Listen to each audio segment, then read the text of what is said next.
আমাদের পাশের বাসার এক মেয়ে, যার কিনা 2-3 মাস হচ্ছে বিয়ে হয়েছে, তার সাথে এই ঘটনাটি ঘটেছে। তবে আমি তার জায়গায় আমাকে ধরে বলছি।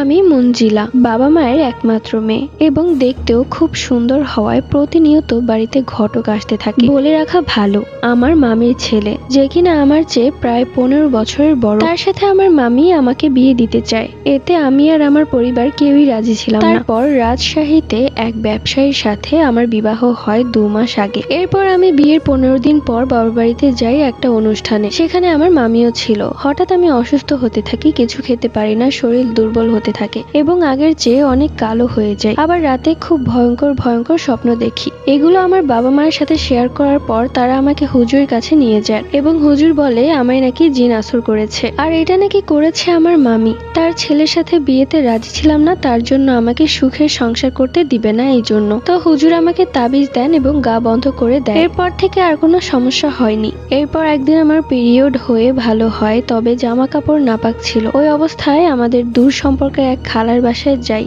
সেই রাস্তাটাকে আমাদের ভাষায় বলে দোশান্ত জায়গা। ওখান দিয়ে যাওয়ার সময় আমার তাবিজটা নষ্ট হয়ে যায়। সেখান থেকে ঘুরে আসার ঠিক একদিন পর, আমি বাড়িতে আসার পর দিন, এই একদিনে আমি অনেক পরিবর্তন হয়ে যাই। চোখের নিচে কালো দাগ পড়ে যায় এবং উচ্চ স্বরে হাসতে থাকি, আবার একটু পর পর কান্না করি। এইভাবে 3 বার অজ্ঞান হয়ে যায়। আমার আব্বু আম্মুর শরীর দুর্বল ভেবে ডাক্তারের কাছে নিয়ে যেতে লাগে। একটা ভ্যানে করে নিয়ে যাওয়ার সিদ্ধান্ত নেওয়া হয়, কিন্তু মাঝপথে বারবার বাধা পড়ে। তারপর তারা বুঝতে পারে যে অলৌকিক কিছু হয়েছে। সেজন্য বাসায় এনে আয়াতুল কুরসি পাঠ করে আমার কানে ফু দেওয়া হয় এবং সাথে সাথে আমি সবাইকে খারাপ কথা বলে গালি দিতে থাকি। অনেক লাফালাফি করি এবং নিজের চুল নিজে ছিঁড়ে ফেলি। এক পর্যায়ে বলতে থাকি যে যতই যাই কর, আমাকে ছাড়াতে পারবি না, তোর জীবন তছনছ করে দিব, তোকে মেরে ফেল, তারপর শাস্তি হবে। তোর এত বড় সাহস, নাপাক হয়ে ঘুরছিস, তোকে আজকেই বটতলায় ধরে মেরে ফেলতাম। এরপর আমার আম্মু একটা কবিরাজকে ভিডিও কল করে। এরপর সেই কবিরাজ ভিডিও কলে থেকেই আমাকে ঝাড়িয়ে দেয়। আমি আমার নিজের শরীর কামড়াতে থাকি, আমাকে মেরে ফেলে দিবে,